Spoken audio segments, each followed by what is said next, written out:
The special meeting of the Appleton City Council on Monday, October 28, 2024, will be called to order at 7 p.m. At this time, please join us for the invocation given by Alderman O'Neill, followed by the Pledge of Allegiance.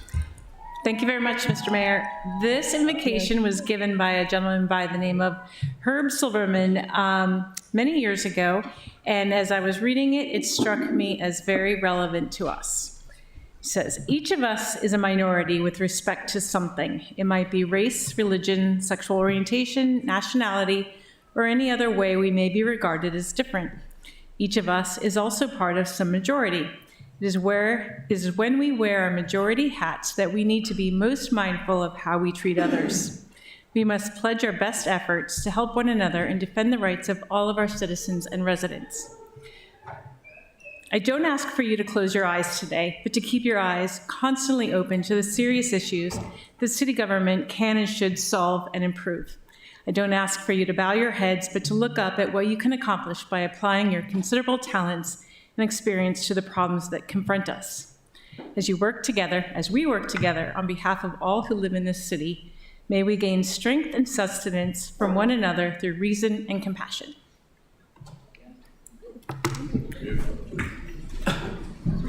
Yes. I pledge allegiance to the flag of the United States of America, and to the republic which it stands, one nation, under God, indivisible, with liberty and justice for all. They're here.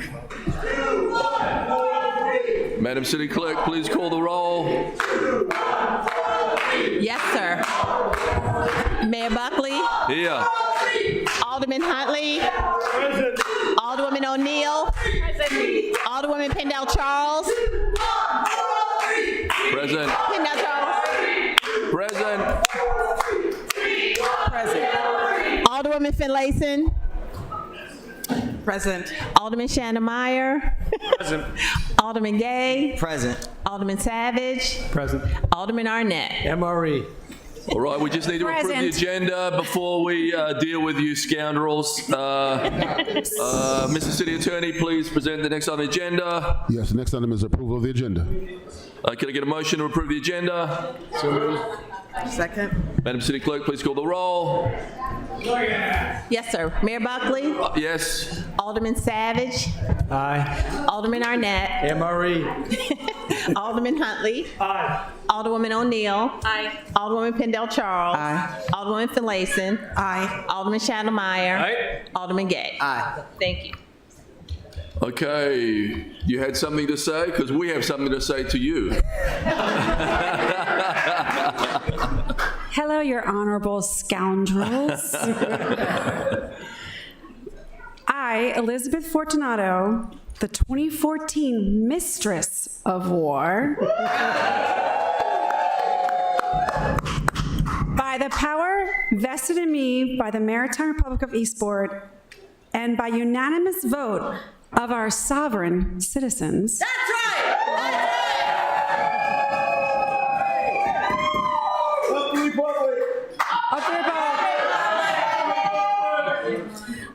Of the Revolutionary Council do hereby declare war. We've had it! We've had enough! Against the United States, Maryland, specifically the city of Annapolis, and all who remain loyal to them.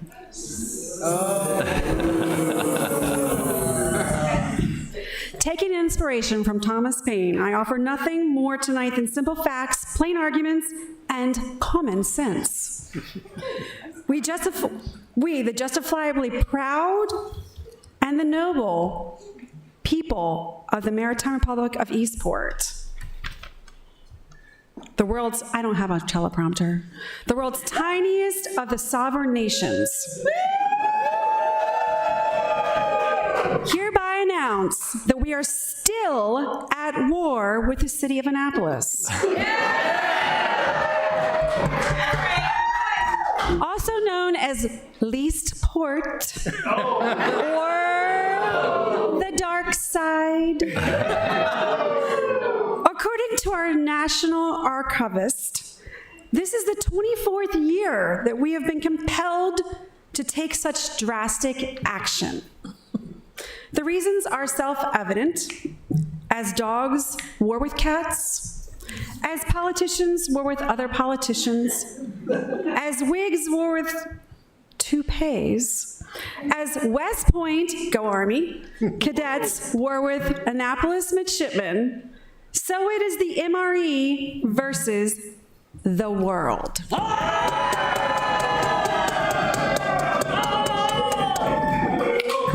The means of war are the same as every other year. War by rope. A 1,700-foot long, 800-pound rope will be tugged upon. That is, by representatives of the two entities at opposing ends. The winner of the brute force effort will receive bragging rights for 1 full year. And since we are the MRE, we will brag whenever and wherever possible.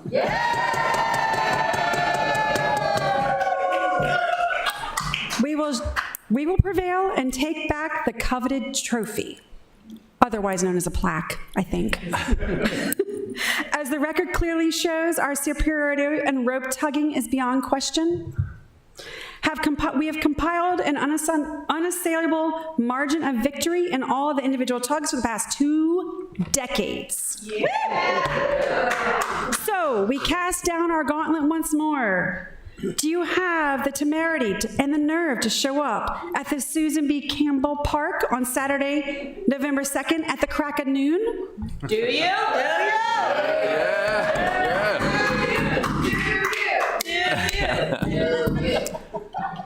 After our defeat of Annapolis, you'll be granted temporary visas to cross the bridge over the Gulf of Eastport at the conclusion of the tugging to attend the Victory Tug Fest of the MRE on 2nd Street, the avenue of our glorious victory.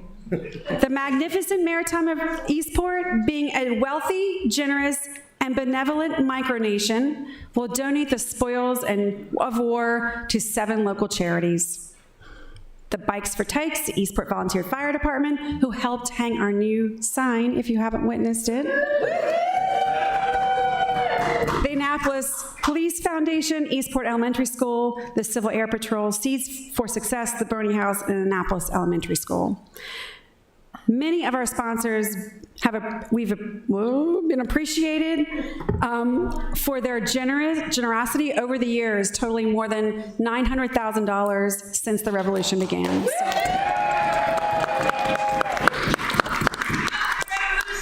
And may all the designated beneficiaries of the monies accrued put them forth to worthwhile purposes.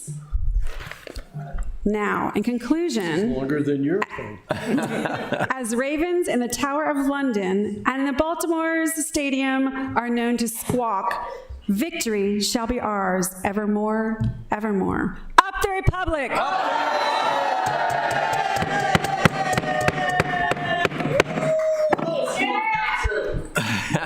are not captured.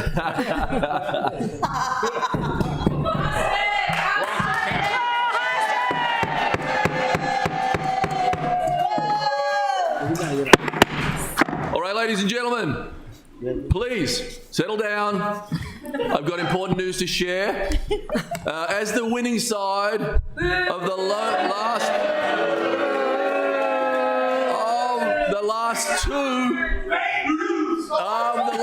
two tugs of war, we now declare the public bidding open for tonight's auction. Madam City Clerk. Mayor Buckley, we have first up lot number 21403. Yes, lot number 21403 is the humble hamlet of Eastport. This item is very inspiring and does come with a number of prominent inhabitants. Since 1951, when Eastport was annexed by the city of Annapolis, we have taken good care of this quaint seaside community. Unfortunately, due to a number of reasons, we must now abandon our support. These reasons include, number one, too many drunken sailors.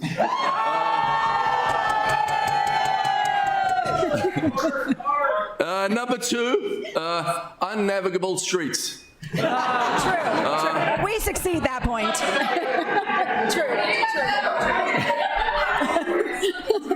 Number three, the absence of residential parking.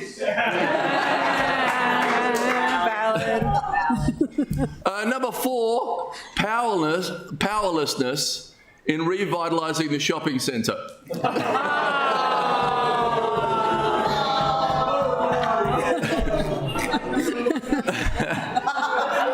And number five, the inability of the Eastport side to win the Slaughter Across the Water 2 years running. Which I'm sure I'm sure you're all very embarrassed about the last 2 years, so I feel sorry for you. Okay, council, please raise your paddles.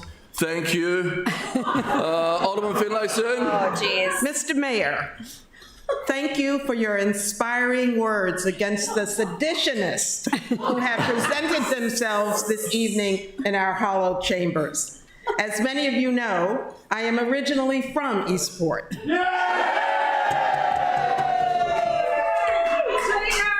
But as Vice President Kamala Harris says, we are not going back.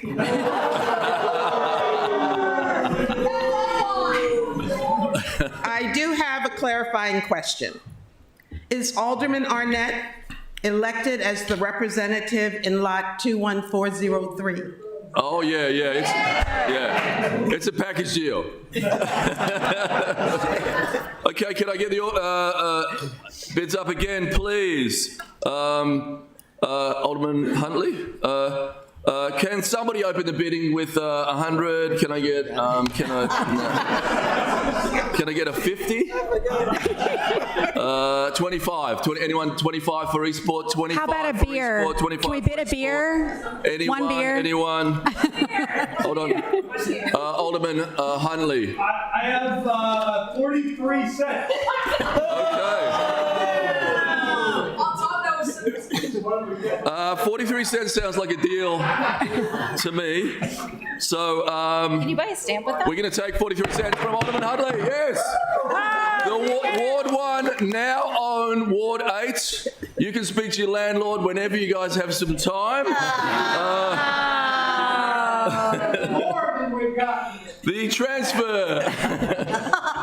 The transfer of Eastport to Ward 1 will take place on Saturday, November 2nd at the Tug of War. We will see you at the crack of noon. May the best side win.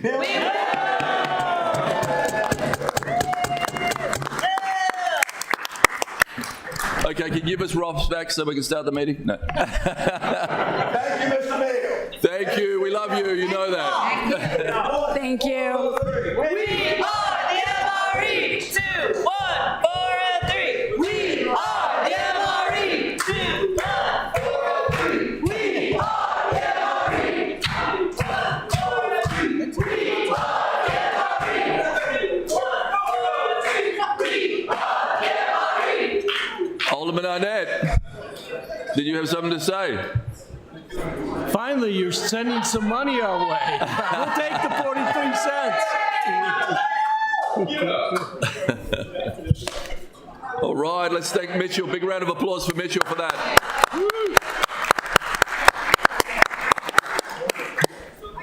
All right, Mr. City Attorney, please present the next on the agenda. Yes, sir. The next item is ceremonial item ID 15924, citation Packler Eagle Scout Award. All right, for Jess, you going to come forward? Those bachelor scouts come forward. Anyone want to come forward with me on this?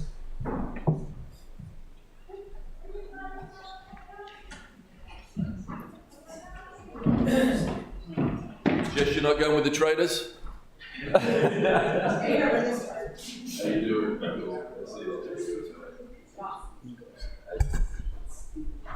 Come on forward. All right, so.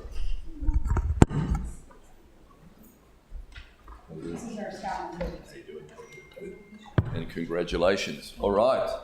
So I'm going to read this to you. Thank you. The City of Annapolis proudly recognises Samson Lewis, Bachelor, Troop 422. You certainly have grown since the last time we've seen you. For his exemplary dedication to enhancing our community's accessibility and environmental stewardship. Samson demonstrated outstanding initiatives and commitment to Hawkins Cove area by constructing an at-grade crossing at Hawkins Creek. Oh, it's awesome, cool. Because we lost one, right? This crossing provides a safe, environmentally friendly passage along a well-utilised trail connecting Eastport to Primrose and Truxton Park, ensuring secure, sustainable travel for residents, commuters, recreational users alike. Before Samson's project, the trail presented challenges, especially during high tides, requiring individuals to traverse slippery rocks and deep water. His work has now made the trail accessible year-round, preserving the natural environment, enhancing the quality of life for Annapolis residents.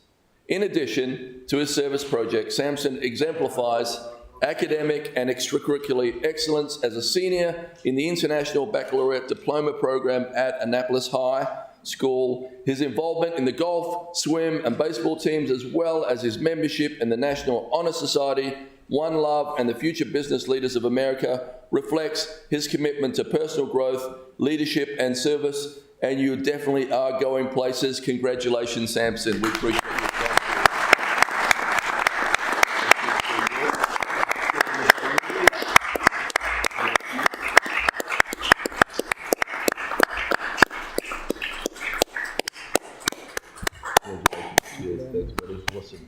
You're the tallest one? No, not. Where are they? All right. Okay, cool. Where's the six pack? 1, 2, 3, 4. Great. Let's all get in for a picture, can we? Huh? There's one for the Scoutmaster. Yeah, and there's one for the Scoutmaster too? Great. Uh-huh. There's a good rabbit.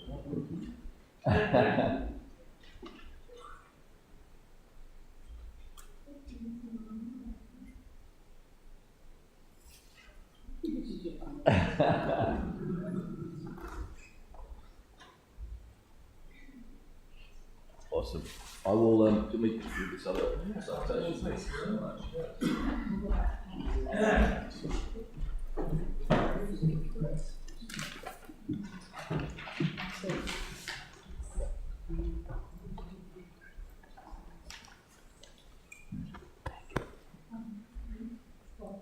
This is almost as loud as our meetings on Wednesday night. It's a pretty good show.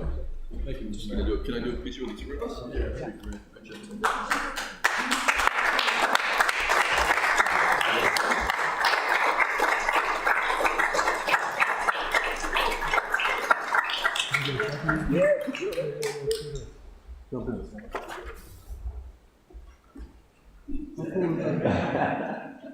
Awesome, thank you. Thank you, appreciate you. Appreciate you. Thanks, buddy. Thanks, Samson.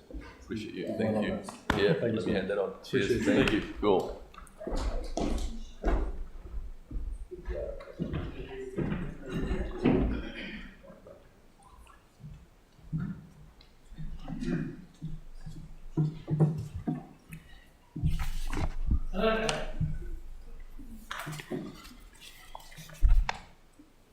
Right, Mr. City Attorney, please present the next item on the agenda. Yes, sir. The next item on the agenda is petitions, reports, and communications, beginning with update from the mayor. Right.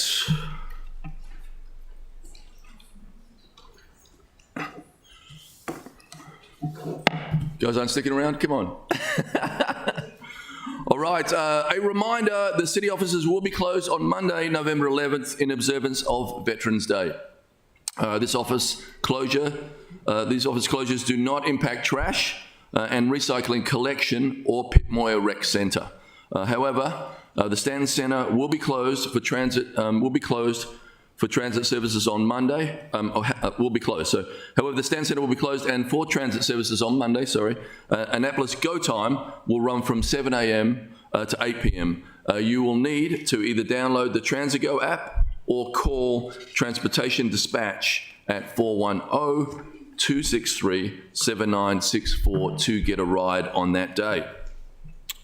On Monday, the Fleet Reserve Club will host the Veterans Day ceremony at 11 a.m. At Memorial Circle in downtown. The 11th hour of the 11th day of the 11th month this year will mark exactly 106 years since the end of hostilities in World War I. As the guns fell silent, people came out into the streets to rejoice that the war was over. Armistice Day, as was known then, was a day of celebration because people knew that not one more person would get hurt or die in the war. They knew loved ones were coming home. Since that time, what we now call Veterans Day has become a time to recognize the sacrifice of all those who serve and have defended our country. In Annapolis, in the shadow of the U.S. Naval Academy, we honor all who serve.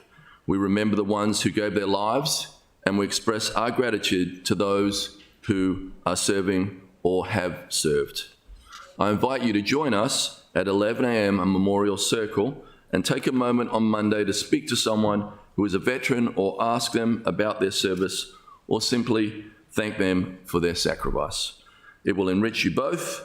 If there is inclement weather, the event will move indoors to the Fleet Reserve Club. The Annapolis Police Department is hosting another gun turn-in program on Saturday, November 23rd. If you have weapons you no longer want in your home, they need to be unloaded and in the trunk of your vehicle at the Take Back event. Pull up between 10 a.m. to 2 p.m. at 199 Taylor Avenue, and an officer will remove the weapon from your vehicle. You must stay in the car and simply open the trunk. The last gun turn-in event was very successful and removed scores of weapons from our streets. And I thank Chief Jackson and the APD for renewing this initiative. Last Monday, I was delighted to have been invited to the White House. I joined President Joe Biden and First Lady Jill Biden at a reception for the National Arts and Humanities Medal recipients. It was an honor, and I was a last-minute invite, and I said yes straight away. As the Vice Chair of the U.S. Conference of Mayors Committee for Tourism, Arts, Park and Entertainment and Sports, I was pleased to meet and hear from the National Medal of Arts Humanities recipients. The 19 distinguished recipients included writers, historians, educators and filmmakers, an inspiring group of creative thought leaders. Included in the honorees were Spike Lee, Steven Spielberg, Missy Elliott, Eva Longoria, Queen Latifah, Ken Burns, and someone that's special to Annapolis, LeVar Burton from Roots. And I was about this far away. It was really cool. I was in the third row. Last week, I was also honoured to open the second day of the Green Transition Summit organised by the Swedish Embassy in DC. I was able to share some of the valuable learning experiences gained on our recent study tour and learn about projects and collaborations taking place here in the US with both government and private partners. This kind of collaboration is crucial to solving the global climate and sustainability problem, and I thank the Embassy and all our partners for their engagement with us on finding solutions. This Friday, the Banneker Douglas Museum is officially changing the name to the Banneker Douglas Tubman Museum, with a renaming event at the museum on Franklin Street. As a reminder, Benjamin Banneker was freeborn on a tobacco farm in Baltimore County. Banneker was a naturalist, a mathematician, an astronomer, almanac author, in addition to being a farmer, surveyor, and landowner. In 1791, he wrote a bold letter to Thomas Jefferson comparing the righteous fight for freedom by colonists to the plight of enslaved persons in America. Jefferson seemed to acknowledge Banneker's reasoning and published their correspondence. Frederick Douglass was a social crusader and a tireless advocate for both the anti-slavery movement and women's suffrage. Douglass escaped from slavery in 1838 and spent the rest of his life as a social reformer, abolitionist, orator, writer, and statesman, famously advising President Lincoln, and after Reconstruction serving as a federal appointee under 5 presidents. Harriet Tubman was born into slavery in Talbot County. She was an abolitionist, a social activist, and after making the harrowing escape north on her own, led at least 13 additional missions to help 70 enslaved people escape. She served as a scout and spy for the Union Army in the Civil War and was active in the movement for women's suffrage. Earlier this year, the General Assembly passed the necessary legislation to add Mrs. Tubman to the name of the museum, and I thank Delegate Shanika Henson and Senator Corey McRae for their work on that legislation on the renaming of the Banneker Douglass Museum. Last weekend was filled with fall activities. The city hosted the 5th annual Day of the Dead Festival on Saturday. This event recognizes an important tradition in the Hispanic community. I thank Marilyn Hall for hosting, and I thank our city team for their volunteers, for their tireless work, and especially Ismenia Olivo and Rosia Smith. We appreciate you, and I know you guys put a ton of work into that big event, and it was a fantastic time, and the food was delicious.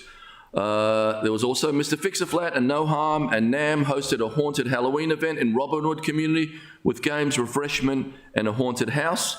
The Pip Moyer Recreation Centre was filled with activities last weekend. Parks and Rec was hosting the Fall Harvest Festival, filled with family activities. Early voting was going on downstairs, and volunteers were out on Truxton Park, beautifying the tennis court area, restoring the trails, and removing invasive weeds.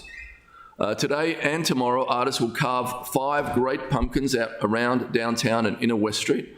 That means there is still time for you to come out and get that iconic fall photo with a great pumpkin. Our thanks to the Downtown Annapolis Partnership, Visit Annapolis, Annapolis DPW, and Bumper Moyer for making this happen each year. He drives a long way to Pennsylvania to get those pumpkins, so it's amazing. It is much part of our highlights for the season as our pumpkin spice coffee. Halloween this Saturday, I'd like to remind all of our drivers to be on the lookout for excited little ones as they make their neighborhood rounds getting treats. For parents and caregivers, please be sure your trick-or-treaters can be seen, either with reflective tape, glow sticks, or flashlights. Let's have a safe night and good Halloween fun. And lastly, please don't forget to vote. You can vote early at Pip Moyer Recreation Centre every day from 7 a.m. to 8 p.m. from now until October 31st, or at your polling place on Tuesday, November 5th. You can find your polling place online at elections.maryland.gov. Thank you for listening to that long list, but I really appreciate it and appreciate you all. Now let us get on with the meeting. Mr. City Attorney, please present the next item on the agenda. Yes, sir. The next item is reports by committee.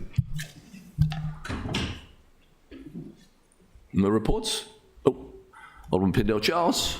Thank you, Mr. Mayor, for indulging me this evening for a few minutes.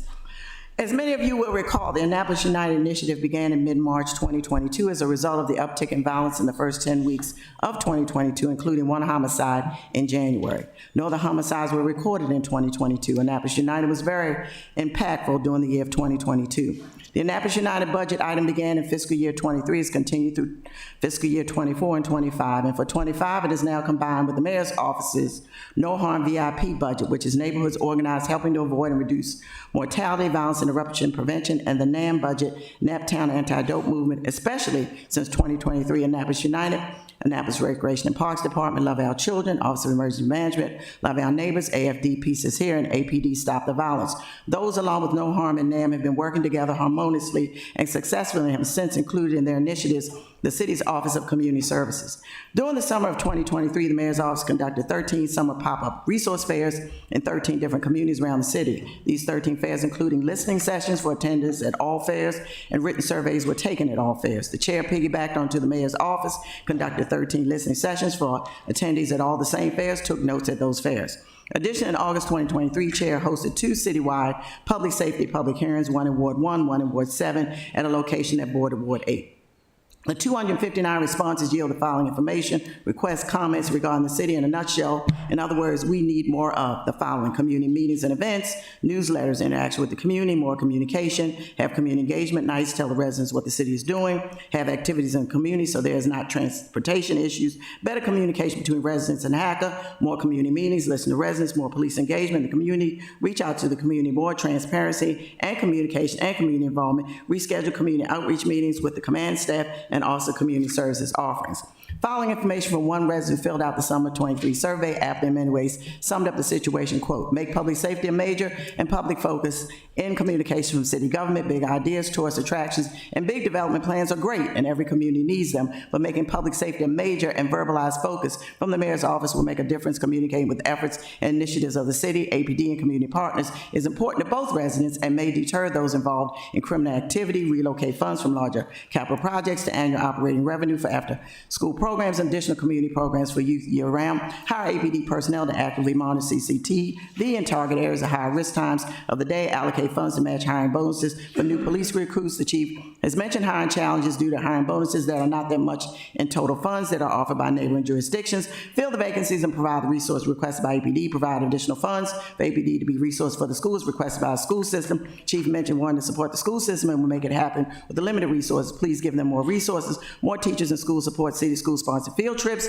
to city festivals and attractions, and provide tickets and minutes for trips to seafood festivals, Navy games, etc., unquote. During the summer of 2024, the mayor's office, accompanied by a chair, hosted 15 summer pop-up resource fairs in 15 different communities around the city, 2 more than the summer before. Recognize that many of our underserved communities were attempting to embark upon some worthwhile projects, but were financially unable to proceed adequately. The mayor's office and the chair agreed to provide each community with the opportunity to apply and to provide the mandatory regular reports for a neighborhood beautification and/or leadership micro-grant initiative in the amount of $500 for each neighborhood.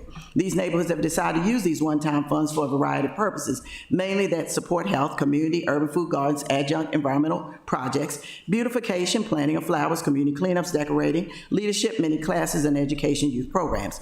With this backdrop, and since 2019, with new leadership in the police department, we continue our regular and very successful community policing efforts, as well as our many diverse neighborhoods outreach initiatives. Community outreach is always ongoing and fluid, and we continue to make adjustments as the circumstances dictate. And so we are now again looking ahead. The holidays are fast approaching in November and December 2024, so what better time than to embark upon a series of Annapolis United Public Safety Community Give Back 2024 events during this month of November as we celebrate and give thanks during this Thanksgiving season. Planning is underway to host these 4 weekly events in 4 different locations starting the week of November 4th. Vendors will be on hand to provide helpful and useful information, including but not necessarily limited to APD, AFD, including a 2-minute hands-on CPR training, OEM, No Harm, NAM, OCS, HACA, County Health Department, County Library, and a Child is Born Awareness exhibit. Dinner will be served to the attendants by Annapolis United and Public Safety Team leadership themselves. Music will be enjoyed, and there may be some fun surprises. The first event is planned for Thursday, November the 7th, 5 to 7 p.m. at the American Legion, specifically for the communities of the Bowwater, Wilborn Estates, and Woodside Gardens communities in Ward 4. And we plan to continue our efforts over the next several months, highlighting and featuring our public safety team as presenters and including a variety of city and community vendors. Coming full circle, since March 2018, the mantra for the public safety team has been, quote, by law, the Public Safety Committee shall consider matters affecting public safety in the city. Public Safety Committee shall review all proposed amendments to Title 11, which is Public Peace, Morals, and Welfare, and Title 12, Vehicles and Traffic of the City Code. First and foremost, the public safety is paramount. Moreover, as this legal obligation relates to the community's residents, businesses, and visitors, the public safety, including the public's peace, morals, and welfare, is best assured when its residents are 1, healthy, which includes our environment, 2, informed, in other words, educated, 3, meaningfully engaged in the enhancement of our professional and volunteer workforce. 4, good money managers of their finances. 5, residing in safe and affordable housing communities. 6, mobile, in other words, easily able to access adequate and affordable transportation when needed. 7, pursuing social, community, entertainment, the arts, historic and recreation activities. 8, as well as possibly choosing to enlighten themselves spiritually. Therefore, the Public Safety Committee is committed to working as one Annapolis. In other words, an Annapolis that values everyone and where healthy living starts here, unquote. And as Annapolis is a nautical city, we can agree, a rising tide truly lifts all boats. And this nautical quote is a very apropos beacon that can light the way here in our city. In other words, when we lift up all of our communities and all of our neighbors, then we too, all of us, are elevated together and we thrive as a city together. And this we can see and experience now on our city's website, our very robust 2024 City of Annapolis Annual Report. Thank you very much. And the next meeting of our Public Safety Standing Committee is scheduled for Wednesday, November 13th, 2024, 1:30 p.m. here in council chambers. Thank you for your indulgence. Thank you. Anyone else? Alderman Gay? Alderman Gay? Oh, thank you. Mr. Mayor, I'll just take 47 minutes of your time. We, at the Housing Human Welfare Committee meeting, postponed our reappointments of the Housing Authority members until we have an opportunity to speak with them. We reappointed 4 members to the Commission on Aging, and we postponed 11/24 just due to some unintended consequences where I feel the city may be paying, and that's just not what I intended. Our next meeting is November the 18th at 6:00 p.m. Thank you. Alderman Shanamire? Thank you, Mr. Mayor. The Economic Matters Committee met on October 16th, where we gave a favorable recommendation to O2124. We also received an economic update from Mr. Rice and an update from the Anne Arundel Business Development Group with our minority small business investment update. We will be meeting on November 20th at 5:30 p.m. as I expect a very busy docket, and there will be a lot to discuss, so I'd like us to get out of there before 9, so our usual time won't allow that. Alderman Finlayson? Thank you, Mr. Mayor. The Rules and City Government Committee met on October 4th, and that report was given on the 14th. Our next meeting is this Friday, November 1st, 1 o'clock here in council chambers. All are invited to attend. Thank you. Anybody else on reports? Alderman Huntley? Thank you, Mr. Mayor. The Finance Committee met on October 16th, and like the Housing Committee, we chose to take no action on the Tenant Displacement Fund. We did recommend favorably O2024 for surplus funds and reporting deadlines of elections. Importantly, I just wanted to highlight that we are really trying to dig into some sources of capital funding that have not gotten spent yet. And so at our next meeting, we will have the Director of Rec and Parks to talk about the Stanton Center Community Project. Also at that meeting, we will have, which is November 6th, by the way, we will have the Human Resources Department provide an update on what it will take for us to conduct a national search for a new finance director, since our wonderful finance director, Ms. Dickinson, is leaving us. Thank you. Thank you. Anybody else? Thank you. Mr. City Attorney, please present the next item on the agenda. Yes, sir. The next item on the agenda is comments by the general public. Okay, during comments by the general public, you may not speak on ordinance 02324. That has its own separate public hearing if anyone's here about parking and towing regulations. First up, we have Bill Sweetser. Please come forward.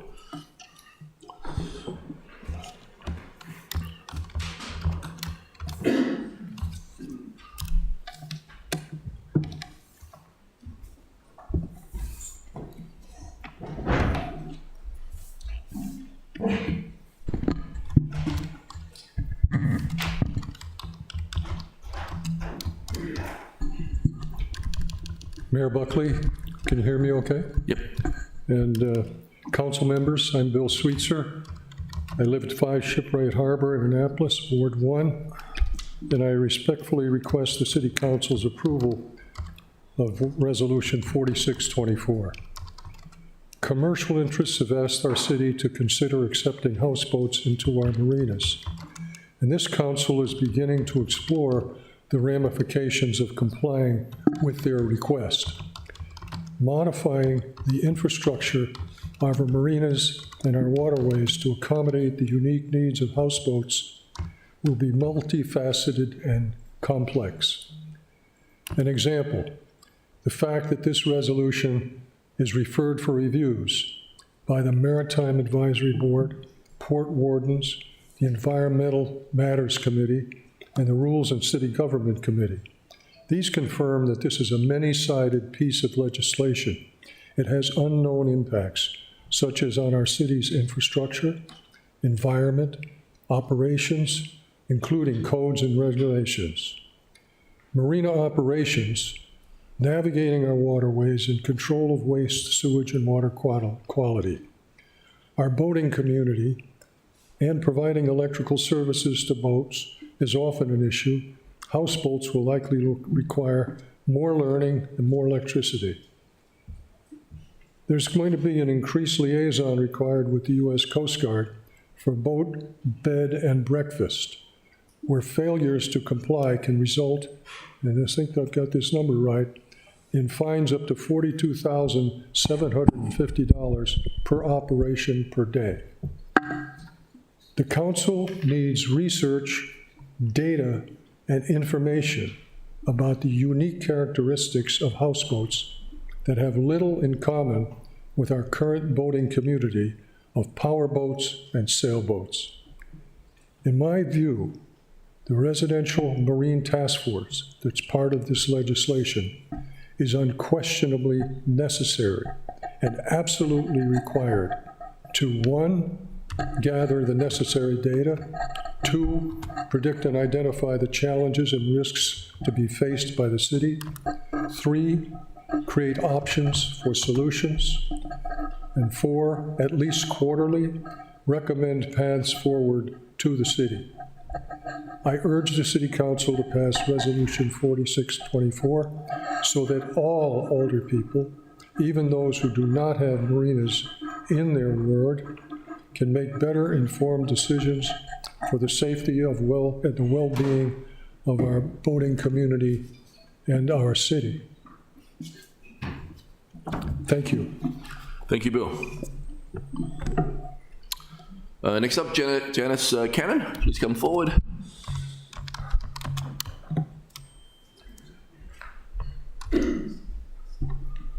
Hello, Mayor, council members. So my name is Janice Cannon. This is my first time ever speaking to any council members, any situation like this. So I own property and I live in Janice, if you Eastport. just could give us an address for the record, that's all we need. Thank you. An address, thank you. I'm at 119 Chesapeake Avenue. Thank you so much. So I live in Eastport, I own property, and I also have a sailboat that I keep in Eastport. It's at Alsop Marine, which is across from Butler's Marina near Seashell Marina. So I'm here to speak to my experience about having a boat in a slip across from a floating home, and to say I support that we have a task force to investigate how this will impact the community of Eastport. So my sailboat overall is 47 feet, which is 3 feet of dinghy hanging off the back. She's kept in a 50-foot slip. So I'm paying for a slip bigger than the boat so that my boat doesn't extend out into the fairway and impede anybody else's access to the fairway. So last year, a floating home was placed in a slip at Butler's Marina, and it was extended approximately 6 feet out into this fairway. And it was a metal structure with a pointy corner. So this is a busy fairway. I mentioned there's 2 other marinas, Alsop, Butler's, and then Seashell, and plus you have crowds of local, all kinds of vessels coming in to get to the Davis dinghy dock in the summertime. So after the first time I used my boat, when this floating home was in a slip, I called the harbor master, and that was the first time I had ever done that except to get a pump out. So I called the harbor master and then emailed with pictures to report that this thing in this slip extended beyond the slip and was presenting a hazard to navigation. So I don't know how many people here have sailboats, but I'll speak to, usually when you're docking or leaving, docking, going or coming, you're going very slow. You have minimal steerage. So you come out, the fairway itself is very wide, but to get out of the fairway, it narrows between Alsop and Butler's, and now you have this pointy thing sticking out. So I won't go into the number of maneuvers I had to make to be able to get in and out of the fairway, because I only have 3 minutes. But suffice to say that a strong gust, I would have ended up on the point of this boat. And there was no cushioning, there was no warning light, it was just there. So, and then the harbor master felt that she had said she had other complaints, but kind of felt that there was not much that she would be able to do. So it was what it was, and then suddenly this boat is gone, and now people want to bring it back. So I'm very concerned about my safe usage of my boat. So the people who've invested money in floating homes, I don't feel have any stronger right to obtain a profit, and that we can't be forced to take these things into our marina, and I should have as much right to enjoy my property as they do to spend money on boats. So I believe we need the task force to truly impact to investigate the impact these floating homes will have on our lives in Eastport. We need a way to regulate and inspect, as we do with any other livable rental property. And we have to address the issue of where these things, people are going to park as they're using them. So I just want to close by reiterating my support of the resolution to create a task force, and hope my sharing my experience, which to me was scary, kind of influences support for the task force. Thank you. Thank you. Alderman Gay just had a quick question. This is public testimony, but I know, Alderman just Gay, very, quick very question. quickly. And I appreciate your comments, and I share some concerns with you. Question, how is the boat sticking out? And I've seen, images of that, different from a larger sailboat or a larger power boat sticking out in similar fashions, which I've seen often in the city of Annapolis. Just if you could, very briefly. Thank you. Okay, so in this particular slip where the floating home was, prior to this house, boat, barge being in there, the boats that were in there fit within the slip. So they did not extend beyond the slip out into the fairway. And ends of boats are not pointy and made of sharp metal. You don't want to hit anything, obviously. But this in particular, because it extended at least 6 feet out into a narrow passageway, made it more dangerous to come in and out. And there was maneuvering around that, and then you had to maneuver around the boat. I also complained about a boat that overextended the dock at Mears, because you'd have to go around this floating house, then you'd come out, and then you'd have to go around that, all the time watching for lots of traffic with not much steerage. Did that answer your question? You're Thank welcome. you. Thank you very much. You're welcome. Thank you, Janice. Next up, Mary O'Brien.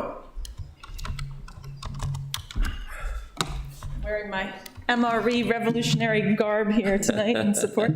Mary O'Brien, 301 4th Street.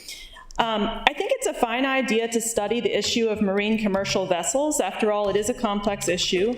I do believe the task force to study residential vessels is incorrectly named, however.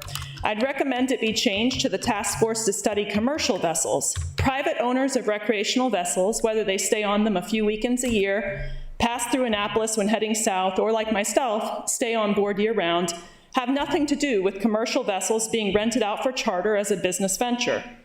I'm also not necessarily opposed to these business proposals. The current businesses on my dock are lovely.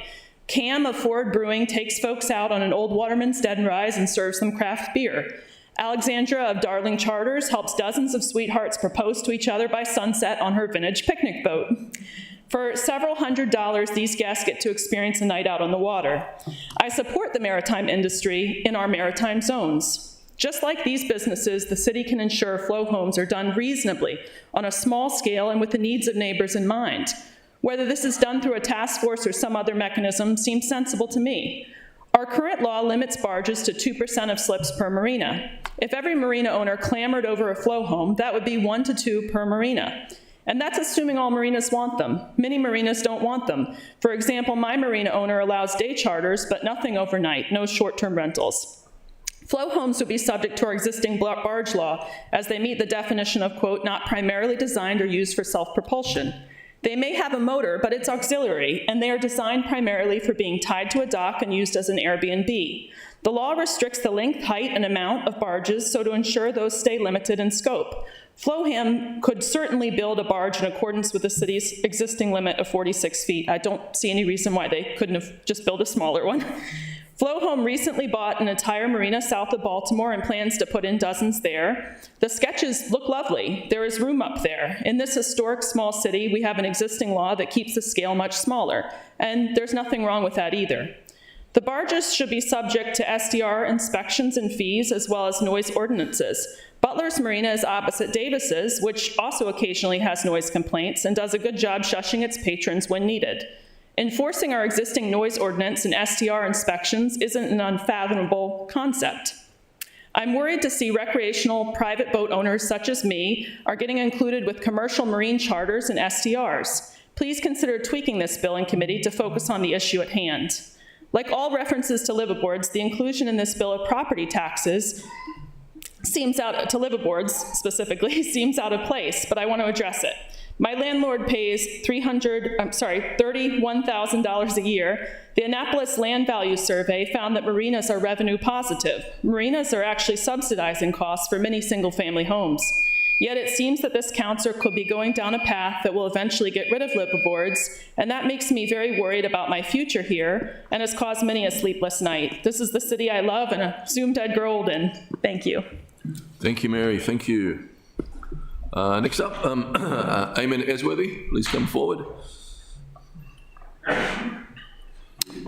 Hello, Eamon Esworthy, 301 4th Street, right next to Mary.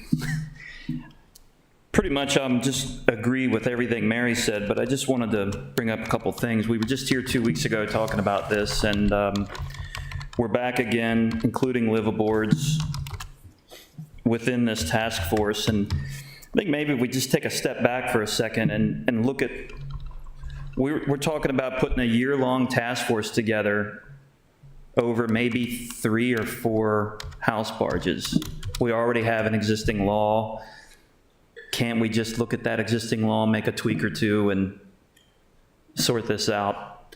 One of the things in this task force, it says develop recommendations for tracking and regulating liveaboards, including registration, permitting, inspection, and enforcement procedures. Do we really want to spend this much time for, I think we've determined it's 40 couple liveaboards.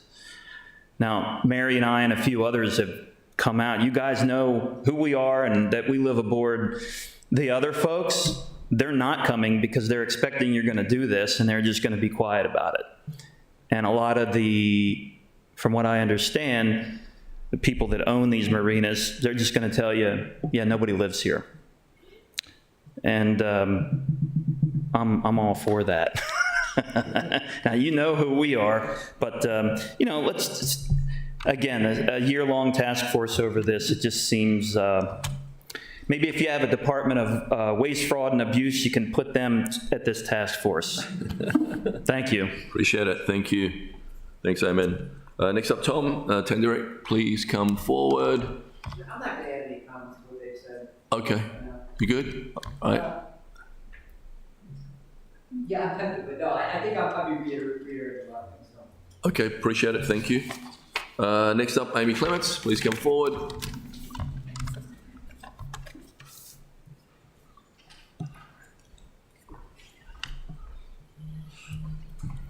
Good evening, everyone. I'm Amy Clements, 17 Southgate Avenue in Annapolis, and I am speaking tonight, sorry, can't see you with my glasses on and I can't read with them off.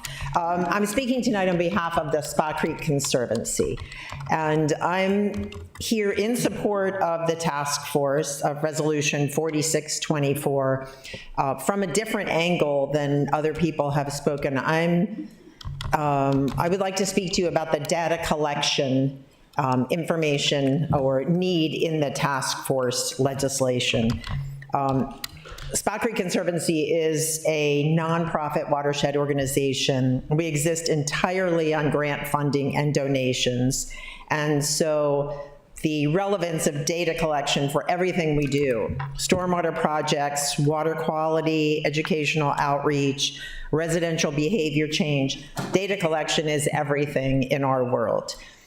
In every application we submit for grant funding, no matter the goal of the project, the funder requires the Conservancy to prove why the project is needed and why this project is the best fit for that community or school or business, municipality even. We then perform an assessment of the current conditions. We conduct outreach to affected groups, explain why this project is needed, and why our proposal is the best alternative for the perceived problem. And these steps are required by all funders, Chesapeake Bay Trust, the State of Maryland, National Fish and Wildlife, Environmental Protection Agency, private foundations. They all require data to be collected, and then the reviewers scrutinize all that data before any grant dollars are awarded. In fact, the City of Annapolis, through their Anne Arundel County Watershed Restoration Program, requires applicants to provide data in order to get grant funding. An integral part of the data we collect comes from the weekly water testing that the Conservancy's funds, and that was put in place to determine baseline data on the health of Spa Creek. We've just completed our 9th year of testing at 11 sites in the creek. And we highlight the information that we get from this water testing in grant applications so that reviewers recognize our commitment to the importance of sample collection, which helps track the effectiveness of any projects that we install. All the funders that I listed, named, are supported by our tax dollars and our donations, and must do their due diligence to ensure our tax dollars aren't wasted. The city, which requires the same diligence for its nonprofit partners, should also be supporting fact-finding on behalf of all the taxpayers for the protection of our heritage, cultural, historic, and environmental. And I believe this task force provides the opportunity to conduct that due diligence. And I urge you to vote in favor of Resolution 4624. Thank you very much. Thank you, Amy. Thank you.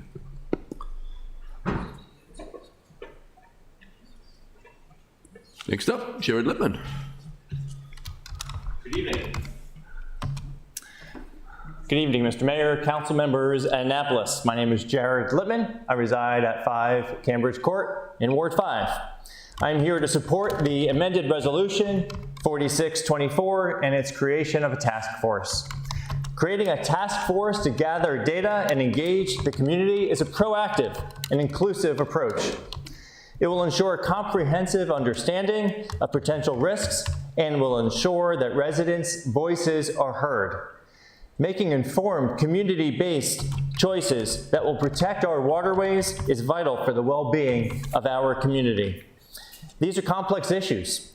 Proceeding without balanced input could destroy a maritime culture that is part of what draws people to Annapolis and is ripe for unintended consequences. For example, please ensure that you do not force out long-time liveaboards. Please ensure that you're not driving out small pleasure boats from Annapolis. Ensure that the city's services are compatible with any changes that you make. This approach aligns with our council's past practices. At your request, I've chaired several task forces that delivered timely recommendations on complex issues to support your decision-making. I urge you to use that approach again. Collect data, engage the community, assess the potential impacts of proposed changes, and provide recommendations. Since this is on first reader today, I suggest before passing the legislation, you specify that virtual participation is allowed and other considerations to reduce the burden on staff. I urge you to support this resolution. Thank you for your consideration and time and your service. Thank you, Jared. Thank you. All right. Next up, Bill Reichard. How you doing?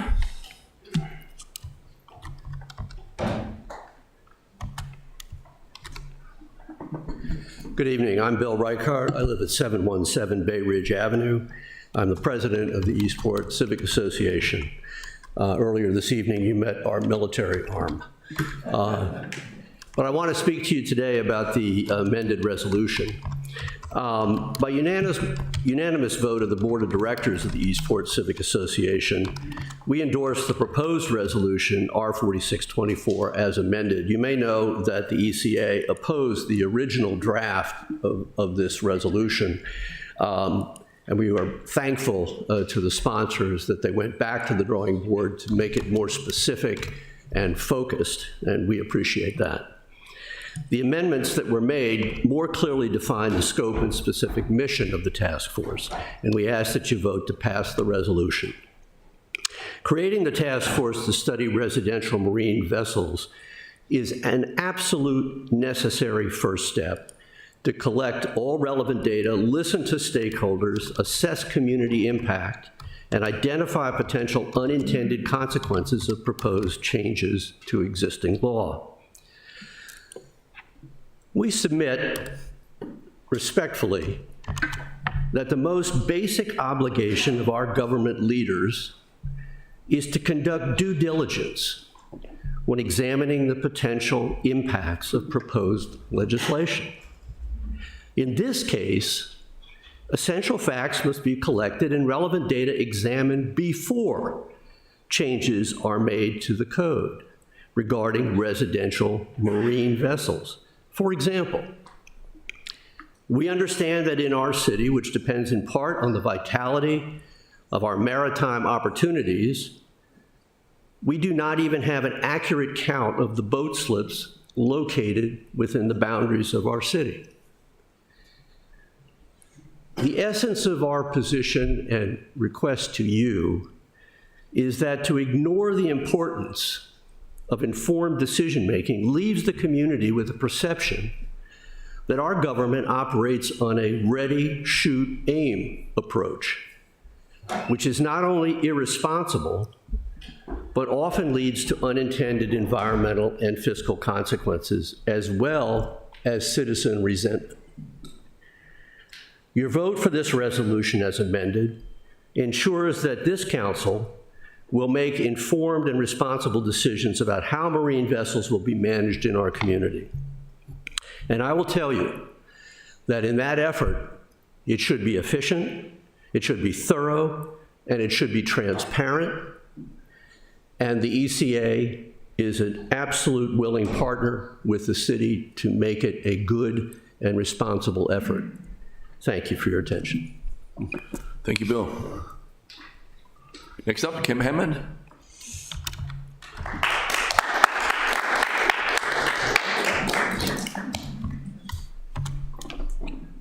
All right, good evening, everybody.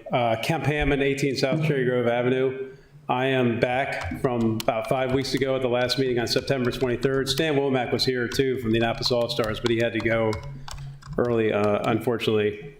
I was here with some of these kids who are here tonight. This is about 10 to 15% of the kids who represent 7th or 8th graders who I understand who want to play baseball in the city, but there's no field on which to play on, as I mentioned the last time.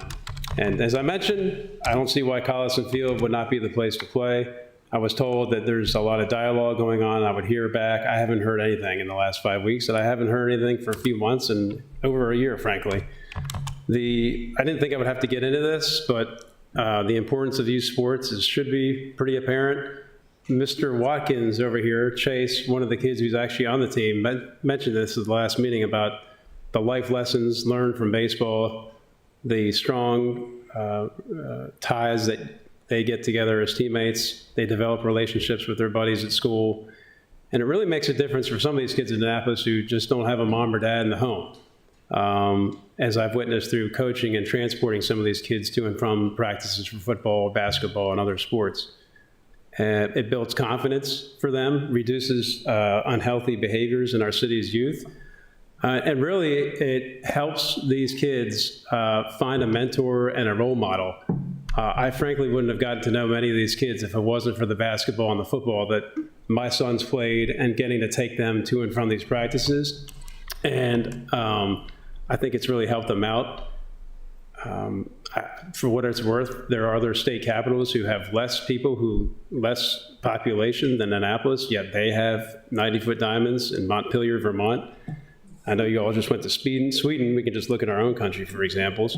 Right next door in Dover, Delaware, they have at least one. Why not Annapolis? There's really no valid reason for this. I'm really interested to hear why this just doesn't happen.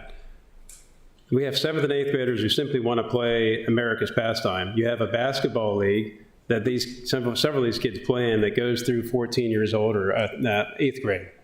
Why can't they do the same for baseball and a spring sport, not just a winter sport? It's been an interesting fall. Their season just wrapped up. As I said, they have enough for 2 teams. They only have 1 team now. They just finished a tournament yesterday to wrap up with the fall. They had a home game in Davidsonville Park, which is embarrassing to the city. It's embarrassing to the city that these kids have their jerseys that say Annapolis on it, and coaches say, where do you practice in the city? And I have to say, the head coach, who can't be here either, says, we don't have a field. And they just can't believe it. And it's embarrassing to the city that there's an adult kickball and adult softball leagues, yet 7th and 8th graders can't play baseball. Is it too much to have them play on a baseball field in the city? And I recognize you think that this may not be a large issue, but it is important. We're talking about cutting out a little grass, putting in some dirt in, and putting holes this big. I can't believe we have to keep coming for this and keep trying to push this to make it happen, but I have no other choice. Thank you.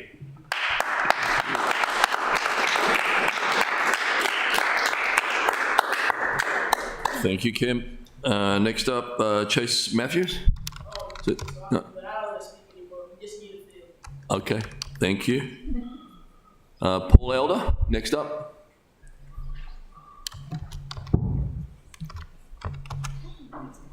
Good evening, Mr. Mayor and Alderman.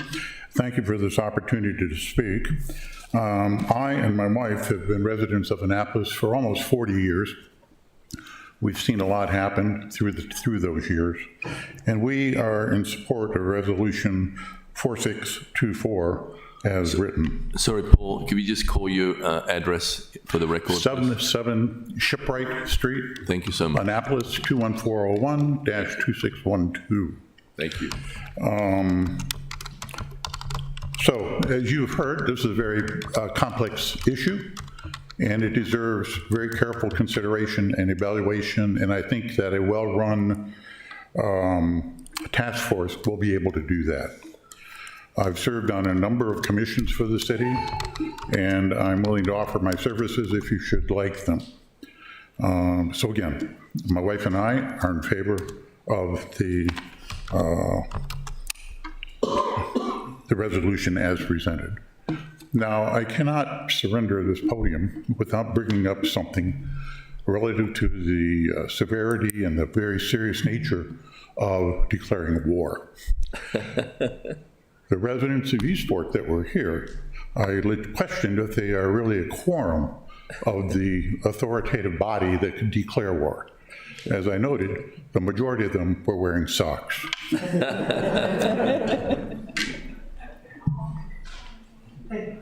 Thank you, Paul. Evan Thallenberg's up next.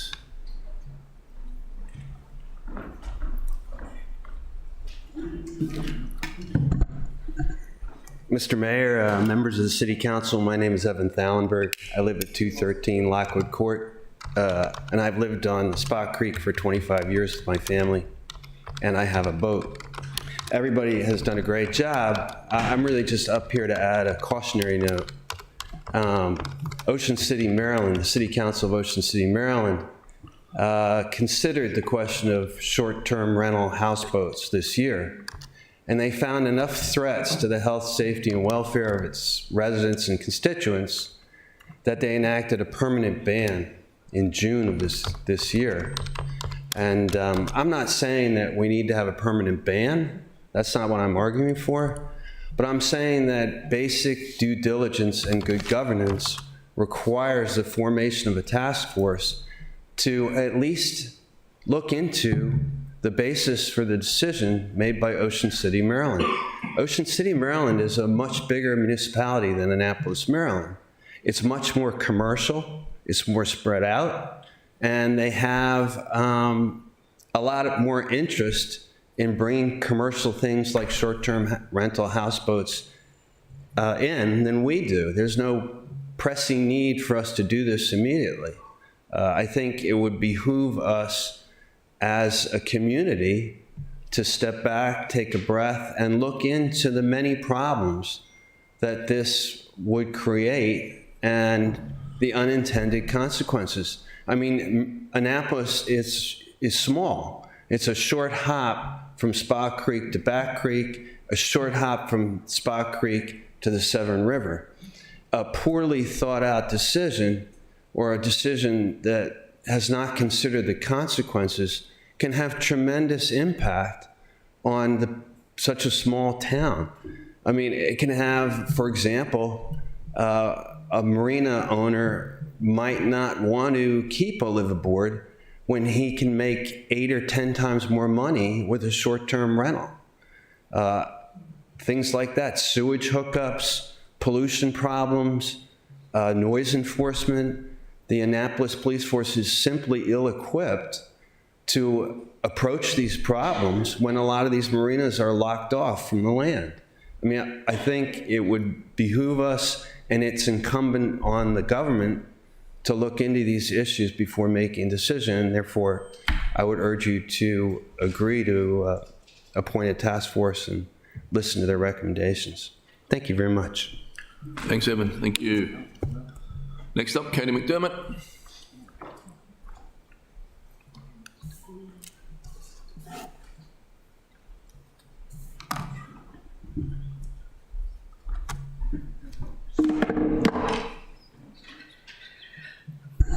Good evening, Mayor Buckley and members of the council. I'm Katie McDermott. I live at 50 Franklin Street in the Historic District. And I was motivated to come over tonight and visit with you for a little bit after reading the commentary by Mayor Buckley on how Annapolis should pursue sustainable green buildings. And this was learned in Sweden. I'm not saying anything more about that. But before then, we learned how elected officials learned about resiliency in the Netherlands. And yet we have green-lighted a maritime welcome center on the water's edge in a treacherous flood zone. So some inconsistencies. In early September, over 155 citizens attended a meeting sponsored by Ward 1 and Historic Annapolis to provide comment on the Maritime Welcome Center. And Mayor Buckley, you graciously attended, and you may recall that when you asked who supports the Maritime Welcome Center, there were about 2 folks raised their hand. It's a very unpopular idea.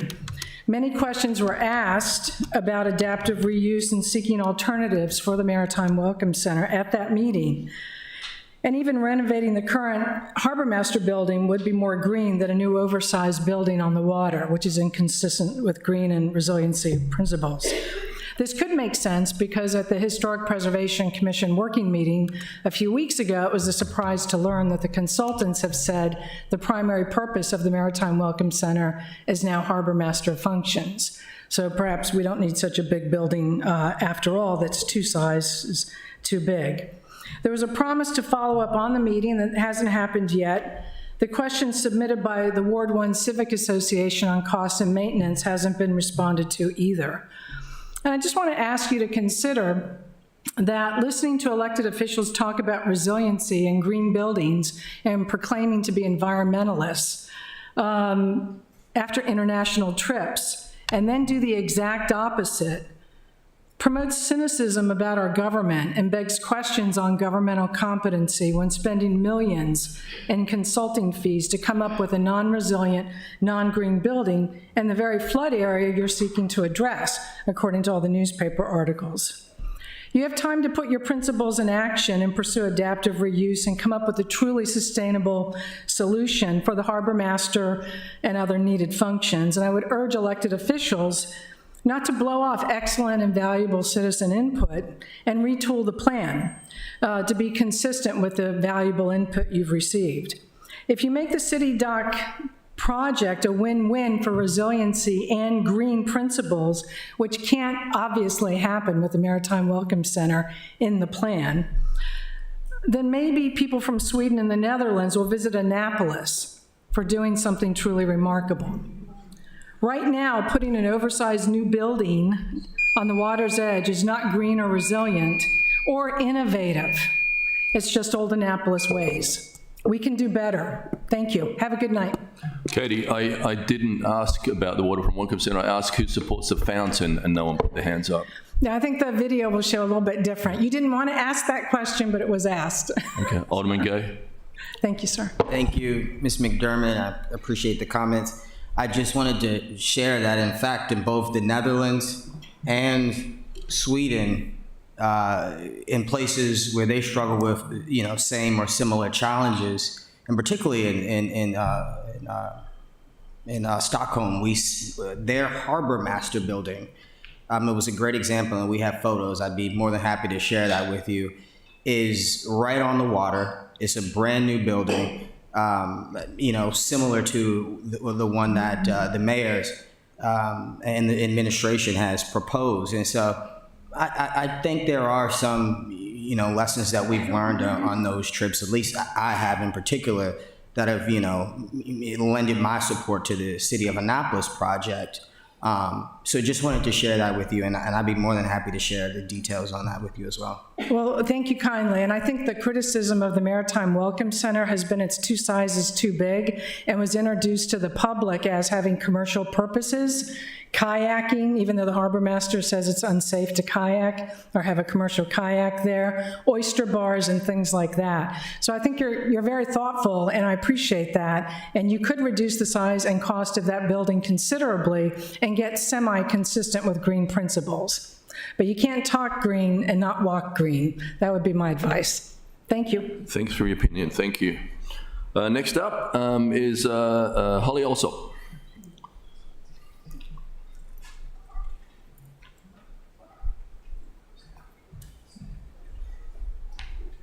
Hi, I'm totally unprepared and nervous, so hey. Hello, everybody here. I'm here to approve or support the resolution 4624. I am a small family business in Eastport, have 2 marinas that I inherited from my husband, passed away, and I've rebuilt them, and I'm running them. So I mow the lawn, I clean the bathrooms. We're small, and I have Janice, who is one of my slip holders, and I have some liveaboards, and thank God for them. Few of them, but they watch the dock, they help me. We're a team, we're a community. But I wanted to pick up on what you said, Mayor, about the humble hamlet of Eastport, the very beginning. That's what we are. We're a lot of locals, and we street talk. We walk around, we see each other. My office is with a lawnmower. I hang out front. I meet everybody. I learn all this, everything I need to know is with my lawnmower. My kids say I'm too old to do it, but I'm still doing it. My prayer here is that we can be transparent, honest, use common sense, and really work for our own behavior, our own priorities. I don't want to compromise Eastport. It's too small. If we start compromising, we'll feel it fast. So we need to set our goals high. We need to look at our priorities and stick with them. No compromises. Talk to us. We'll street talk anytime. You'll find me with my lawnmower. I'm out there, I'm available, And I want to trust that what you're doing has common sense and it's transparent. Please, I worry a lot. And I'm going to hand this to my grandchildren, to your grandchildren. So keep us in mind. This is our world, and we're responsible for all of our actions, each one of us. Thank you. Thank you, Holly. Next up, Gary Jobson.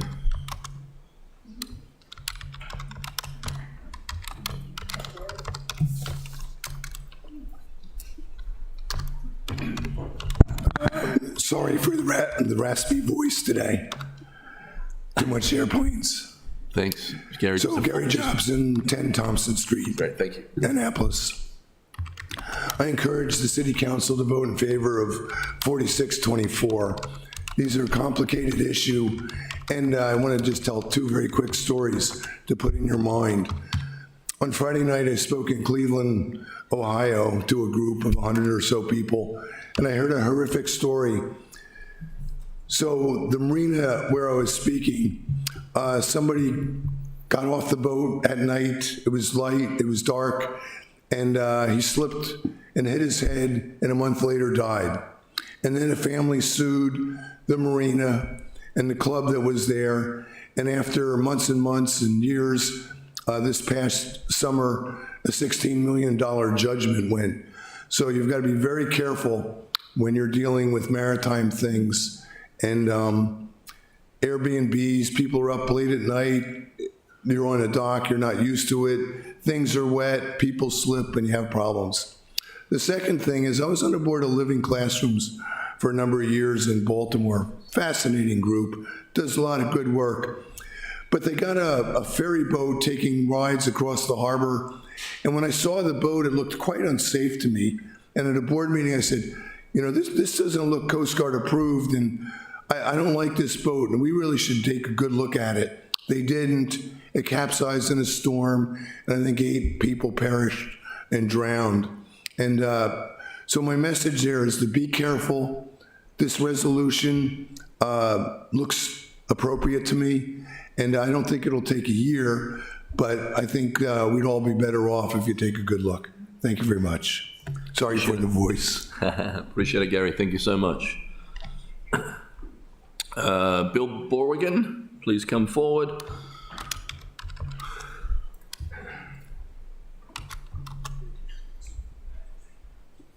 Good morning, good afternoon, good evening, Mr. Mayor and City Council members. My name is Bill Borwigan. I live at 519 First Street, and I'm here as a sailboat owner and a sailor, and I support the task force for 4624.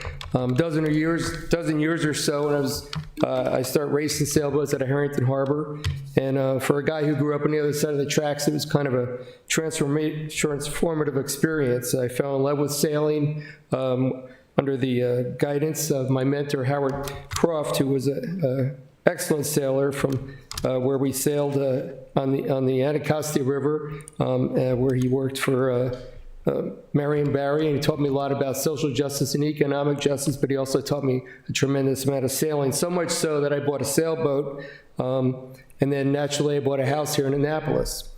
I moved here because I love Annapolis and I love its maritime culture. However, as a sailboat slip owner, a slip renter, I should say, it's getting harder and harder for me to find a slip to rent at a reasonable price. I'm here to support this resolution to set up a task force. How many boat slips do we even have? Does anybody know? Show of hands.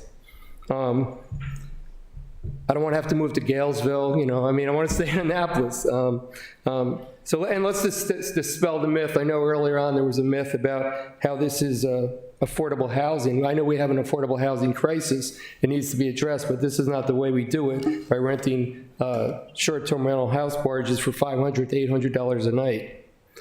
Even Mr. Butler said in the Baltimore Banner, why should I charge $12,000 to $13,000 a year for a slip when I can make $80,000 a year with a short-term rental barge?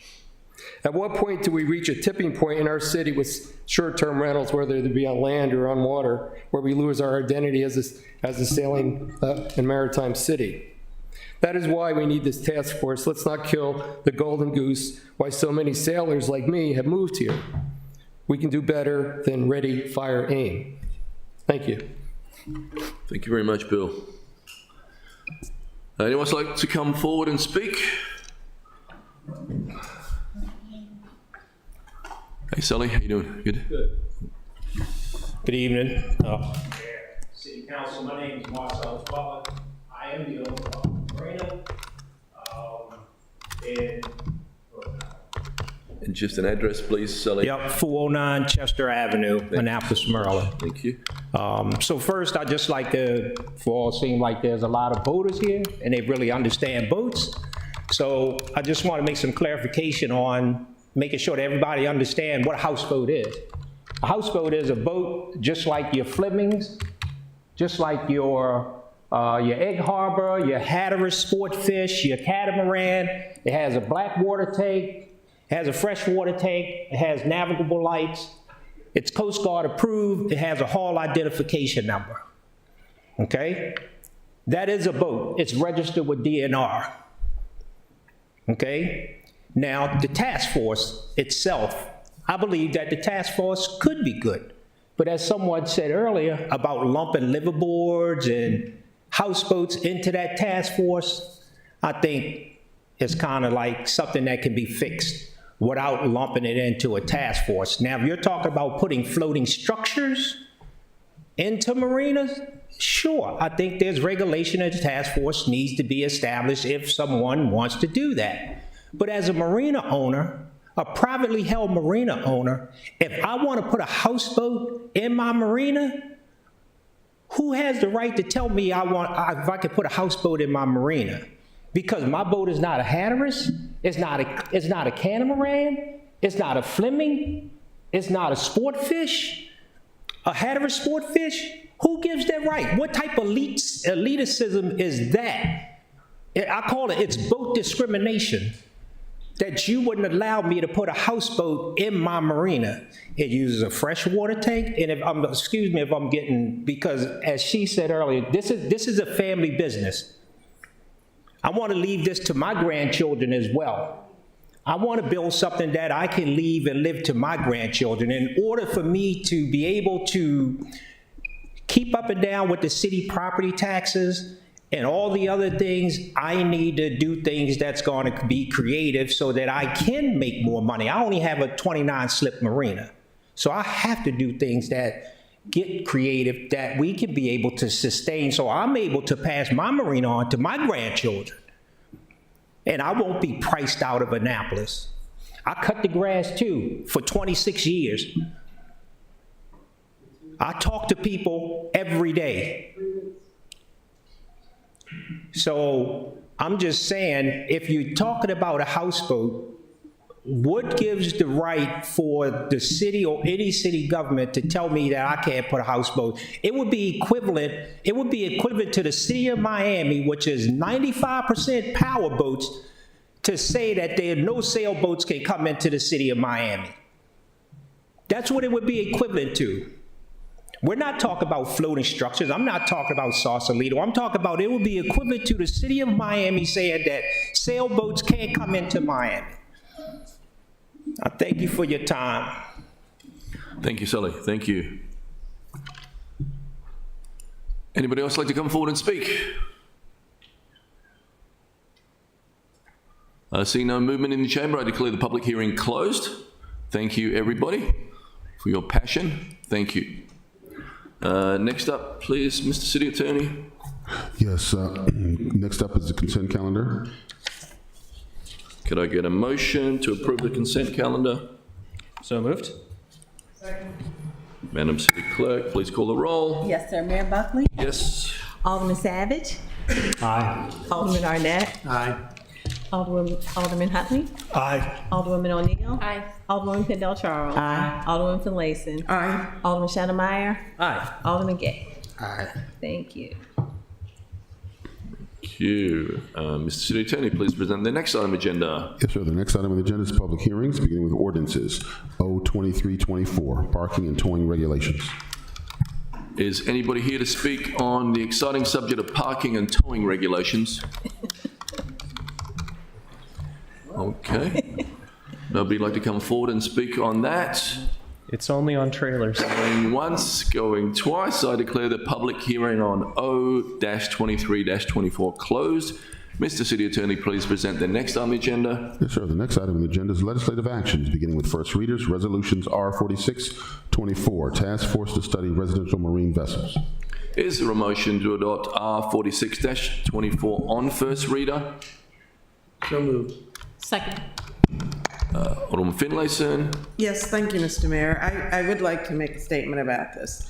I fully intend to support this resolution on first reader as a courtesy to my colleagues. But I think it needs to be very clear that my involvement was generated because I was asked by members of the community and the mayor to bring people together to have this discussion.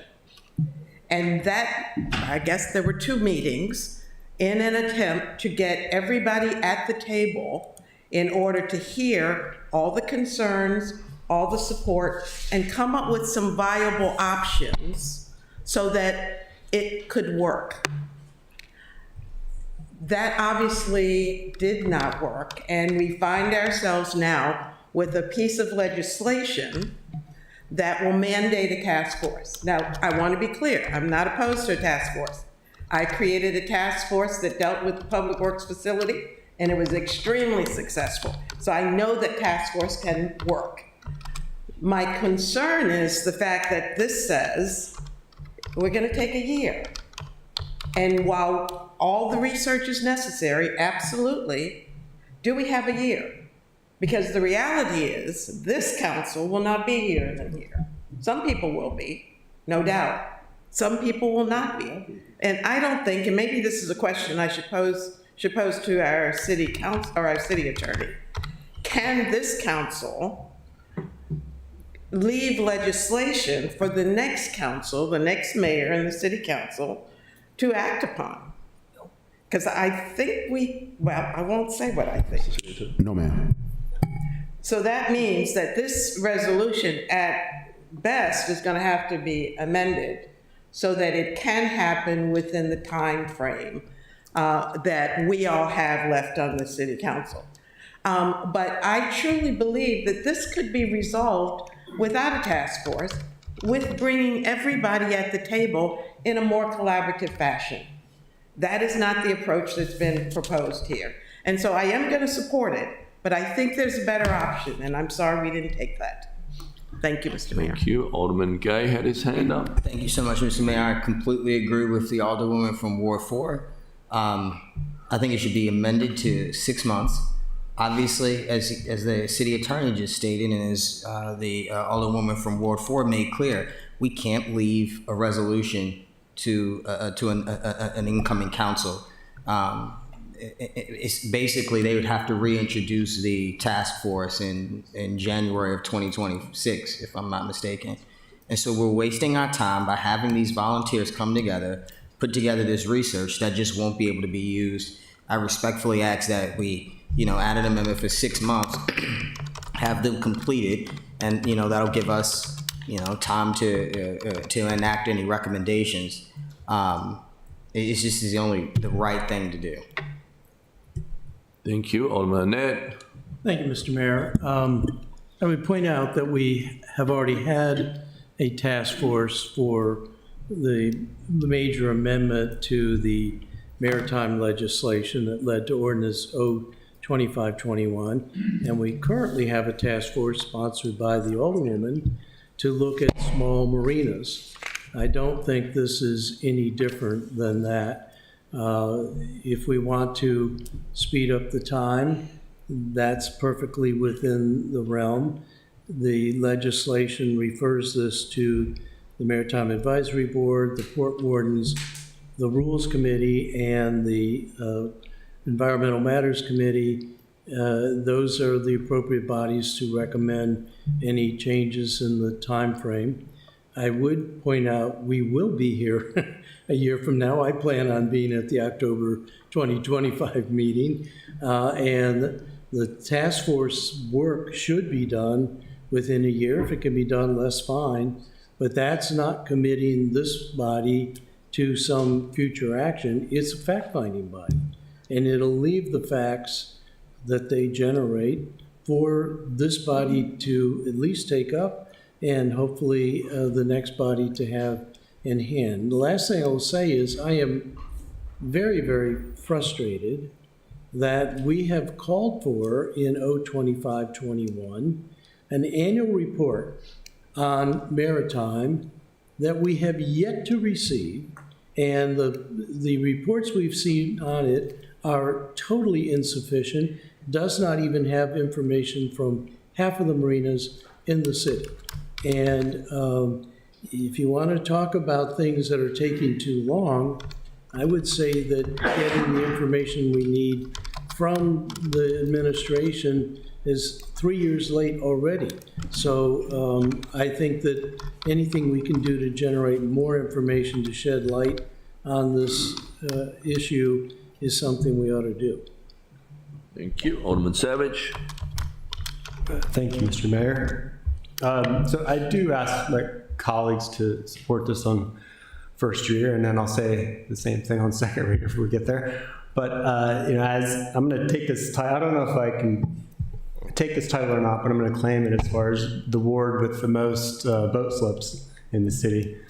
I have at least one or two in there. But so I have the most slips. I don't know if I have the most marinas in the ward, but keep that in mind. I've received zero requests from my constituents to look at adjusting our code on houseboats. Zero requests from any constituent, including any marina owner. Nobody's reached out to me asking for this. So I ask that you at least give us, and I include the alderman, I believe, too, from Ward 1, some courtesy, aldermanic courtesy to give us time to get some recommendations and advice and research from the task force, because there are a lot of unknowns. This is a much bigger issue than I think many people realize. A lot of issues. So I do want to also just go through, I know most of you know, but just to reiterate, when our maritime districts were created in the 80s, it was a direct response to buildings like, I'm going to pick on Ward A, buildings like Tecumseh, going up along the water, blocking people's view, but also just driving up prices, because it's much more profitable to put houses along the water than it is to put a marina. And one thing we realized as a city that we need to, in order to have a functioning maritime industry, we have to protect and have the supporting uses in the city. That's what the district's there to protect. And so when we're talking about potentially allowing short-term rentals in marinas, which again, I think as was stated by the public is a very good point, that is a commercial use. These are visitors, tourists coming to stay. They're not long-term rentals. And frankly, that's one of my concerns is, as was mentioned at the last meeting, liveaboards, it's probably the most affordable way to live in this city is a liveaboard. Probably the most affordable way. I've known artists who end up living on boats in the city because that is the cheapest way. So I want to make sure we don't displace that. We are very concerned with affordable housing, and again, we need to make sure we don't impact liveaboards. And so I think, as was mentioned, with the short-term rentals, I mean, if you look at the flow homes and what they're being advertised for in Baltimore, it is $550 a night for a short-term rental. That's more than I've paid for a short-term rental. And I think, as was stated, these houseboats are not intended for maritime or navigational use. They're not designed to move very well. As was stated by Mr. Butler on a podcast he was interviewed on. They're for floating homes not to take out of the water. They don't want the renters to take them out of the water, so they're more house than they are boat. And that's when you get to the issue of they're not even serving long-term residents, they're serving the tourists as a business. I don't see how they support the maritime. If I'm wrong, the task force will give us that information. And so I do think it's also a bit interesting. I disagree that this is an elitist thing at all for us to have some concerns about short-term rentals. They cost $600 a night. That's kind of elitist to charge that much money for a short-term rental. So they are not any kind of working person's option for living here. They are for wealthier tourists. In fact, as was again stated by the investors on this podcast, their vision is for, quote, futuristic waterfront resorts. They want to turn these into futuristic waterfront resorts. That's why they're registered and licensed as hotels in Baltimore. That gives me concern. I hope you can understand why, as far as this, is this going to open up the door if we just pass something willy-nilly to allow hotels and waterfront resorts in Annapolis? We just spent, after our districts were created in the 80s, it took us, 30, 40 years to actually get to revise that code. And that was a huge effort, only 2-3 years ago. And that's why I'm frankly a little hesitant to have to revisit that, because if we want to allow these, we need to look at impacts to liveaboard, as I mentioned. Is it going to have an impact, good or bad, to marinas? Is there going to be an impact to the environment? Is it going to impact all this work we did to create these maritime incentives? Remember, we made all these incentives to get marina owners to adhere to the maritime use, but we gave them some benefits like being able to expand restaurants and expand their non-maritime uses. This is a non-maritime use. They're living on a boat short-term overnight for tourists. And so if I'm wrong, again, let's get that information from other jurisdictions, but that's the kind of information we really need to look at. And that's why I do ask that you at least give us the aldermanic courtesy to allow us to get more familiar with this idea. I personally don't relish the idea of having another short-term rental fight my last year of this term on the council. That is really the last thing I want to try to have to close out this term with, but it's not my call. So with that, I ask you to please support this on first reader. Thank you. Alderman Gay. Thank you so much, Mr. Mayor. Again, I just need clarity from the city clerk on the timeline. October 28th, today, makes 1 year until our last meeting as members of, regardless of who's running for re-election or not. It makes a year. If this is passed on first reader tonight and sent to committee, it won't have an opportunity to, be heard by the full council again until November the 12th. And so if this is passed, goes to committee, comes back on the 12th, and they go the full year, no meeting in November next year. I'm sorry? You have no meeting in November next year because it's election. Exactly. And so that's why I'm concerned with this even being voted on. The rule should, honestly, if you want to pass this tonight, the rule should be suspended with the amendment for 6 months so that this body has an opportunity to address the recommendations. To the point that the alderman from Ward 8 made, while it's accurate, it's not entirely accurate. Could we leave behind instructions or findings for a new body to enact? Of course, but it's their priority, their prerogative, and what legislation they want to push forward. Say that, who knows what happens, but again, an election is taking place. There will be a new mayor. The new mayor not care about houseboats or whatever. And so, if you should suspend the rules tonight with the amendment for 6 months so that we get the findings and we decide what we'd like to do before the end of our term is up. Otherwise, you are bringing together volunteers for nothing because we don't know what the new council would do. Alderman Pendle Charles, then Alderman Shanamai. Thank you, Mr. Mayor. The legislation indicates the task force shall provide the city council with an update report every 3 months and a final report within 1 year of the resolution's adoption, keeping the council and the public well informed and up to date. I'm hearing rumors or innuendos that it'd be 6 months. Can we split the difference and make it 9?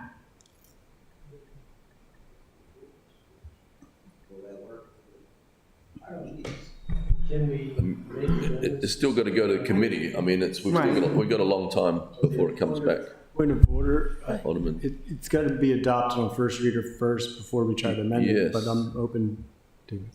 Yeah, I'm looking to show you the timeline too. I'd like to have the date next one. Okay. Thank you, Mr. Mayor. So we haven't voted on this yet, so it's first and a second. Alderman Shanamai. It's first reader, let's get it in the hopper. It's first reader, let's get it in the hopper. Yeah, okay. Okay, anybody else? All right, all those in favour, say aye. Aye. Opposed? Thank you. All right. Sorry? That go to economic matters, please? I'm sorry? Can that go to economic matters, please? Yes, so this will go to the Maritime Advisory Board, Port Warden Environmental Committee, and the Rules and City Government, and also, thank you. Yep. Mr. City Attorney, please present the next item on the agenda. Yes, Mr. Mayor. Next item on the agenda for first reader is R4924, the Village at Providence Point Senior Care Development. Is there a motion to adopt R-49-24 on first reader? So moved. Second. Thank you. All right, all those, for the big audience that's here, that's had to listen to everything tonight, all those in favour, say aye. Aye. Opposed? Thank you for your votes back there. We appreciate that. Thank you. Okay.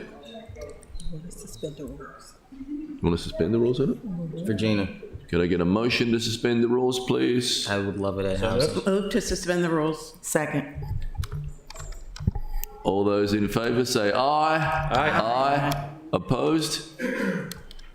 All right, we suspended the rules. Now, can I get a motion on third reader? Second reader, sorry. Yeah. So moved. Second. Okay, Madam City Clerk, please call the roll. Yes, sir. Aye.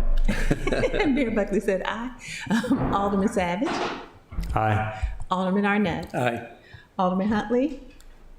Alderwoman O'Neill. Aye. Alderwoman Pendle Charles. Aye. Alderwoman Finlayson. Aye. Alderman Shanamaier. Aye. Alderman Gay. Aye. Thank you. All right.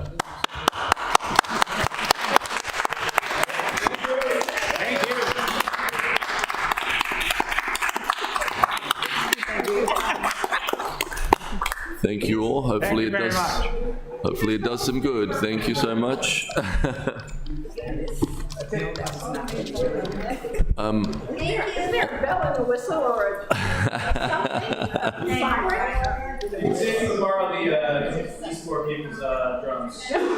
I make a point of personal privilege, Mr. Mayor? Yep. I just wanted to say, folks, that I'm sorry that I was not here to vote for this. As supportive as I am of your project, I had to recuse myself because my wife is on the board of the land trust. So we'll hold your easement. So, thank you. He had to recuse himself, but thank you. We're all with you. Thank you, thank you. Mr. City Attorney, please present the next on the agenda. Yes, sir. The next item on the agenda is R5024, 2025 Salary Review Commission members. Second. Please add me as a co-sponsor. Point of order, Mr. Mayor, I apologize. Can we repeat the ordinance or resolution? So we're on 03-24. No, we're not. We're on R5024, Mr. Mayor. Sorry. It has been moved and properly seconded. My bad, sorry. Okay, got a motion and a second on first reader. All those in favour say aye. Aye. Opposed? Thank you. Mr. City Attorney, please present the next on the agenda. Now on to second readers, Mr. Mayor. Ordinance 0324, City Council nominations to boards, commissions, and committees. Okay, Alderman Savage. I would like to make a motion to withdraw. Okay. I've never said no to any of you guys. Okay, we've got a motion and a second. All those in favor say aye. Aye. Opposed? Thank you. Mr. City Attorney, please present the next on the agenda. Yes, Mr. Mayor. The next item on the agenda for second readers is 01624, Special Residential Parking Districts Permit Renewals. Is there a motion to adopt O-16-24 on second reader? So moved. Second. Okay, all those in favor say aye. Aye. Opposed? Thank you. Is there a motion to adopt O-16-24 on third reader? So moved. Second. Thank you. Madam City Clerk, please call the roll. Mayor Buckley? Aye. Alderman Savage? Alderman Arnett? Aye. Alderman Huntley? Aye. Alderwoman O'Neill? Aye. Alderwoman Pendle Charles? Aye. Alderwoman Finlayson? Aye. Alderman Shannon Meyer? Aye. Alderman Gay? Aye. Thank you. Thank you. Mr. City Attorney, please present the next on the agenda. Yes, sir. The next item on the agenda for second readers is 02124, Taxi Cab Driver License Criteria. Is there a motion to adopt O-21-24 on second reader? So moved. Second. Thank you. All those in favor say aye. Aye. Opposed? Thank you. Is there a motion to adopt O-21-24 on third reader? So moved. Second. Thank you. Madam City Clerk, please call the roll. Yes, sir. Mayor Buckley? Aye. Alderman Savage? Aye. Alderman Arnett? Aye. Alderman Huntley? Aye. Alderwoman O'Neill? Aye. Alderwoman Pendle Charles? Aye. Alderwoman Finlayson? Aye. Alderman Shannon Meyer? Aye. Alderman Gay? Aye. Thank you. Thank you. Mr. City Attorney, please present the next on the agenda. Yes, sir. The next item on the agenda is for second readers 02524, Special Residential Parking Districts Technical Corrections. Is there a motion to adopt O-25-24 on second reader? So moved. Second. Thank you. All those in favor say aye. I have a question. There's a discussion? Okay. Alderman Arnett. I just wanted to point out the scurrilous attack that the mayor made on the good citizens from the MRE land. How many different pieces of legislation we've had over the last couple of years. If parking regulations are so good, why do we have to keep tweaking them? I do support the ordinance. Thank you. Alderman Savage. I'd like to move an amendment to add a parking district to Ward 8. Second. I do have a point of order. Did this receive a favorable report from the Transportation Committee? Yes. Yes, it did. Thank you, Alderwoman O'Neill. Thank you. Okay, all those in favor say aye. Aye. Opposed? Thank you. Is there a motion to adopt O-25-24 on third reader? So moved. Second. Madam City Clerk, please call the roll. Yes, sir. Mayor Buckley? Aye. Alderman Savage? Aye. Alderman Arnett? Aye. Alderman Huntley? Aye. Alderwoman O'Neill? Aye. Alderwoman Pendle Charles? Aye. Alderwoman Finlayson? Aye. Alderman Shannon Meyer? Aye. Alderman Gay? Aye. Thank you. Okay, Mr. City Attorney, please present the next item agenda. Yes, sir. The next item on the agenda is resolutions in second reader R4824, Restaurant Parking Lot Usage Pilot Program Extension for Outdoor Dining. Is there a motion to adopt R-48-24 on second reader? Second. Thank you. Madam City Clerk, please call the roll. Yes, sir. Mayor Buckley? Aye. Alderman Savage? Aye. Alderman Arnett? Aye. Alderman Huntley? Aye. Alderwoman O'Neill? Aye. Alderman Pendle Charles? Aye. Alderwoman Finlayson? Aye. Alderman Shannon Meyer? Aye. Alderman Gay? Aye. Thank you. And please add me as a co-sponsor Thank for the you. 1 millionth time on outdoor dining. Mr. City Attorney, please present the next item on the agenda. The agenda is complete, Mr. Mayor. All right, is there anything else for good order? Alderman O'Neill? Thank you very much, Mr. Mayor. I would like to give a special thank you and shout out to Taylor Vaughn of Office of Emergency Management. She is leaving the city effective November 9th for another job also in emergency management. But she has been a fabulous asset to that department with helping with Food Fridays every week, week in and week out. And she's going to be sorely missed, but I wanted to thank her for her service and wish her well, and maybe she'll come back one day. All right, let's hear it. Thank you. Anybody else? All right, could I get a motion to adjourn? So moved. The second, all those in favor say aye. Aye. Aye, meeting adjourned.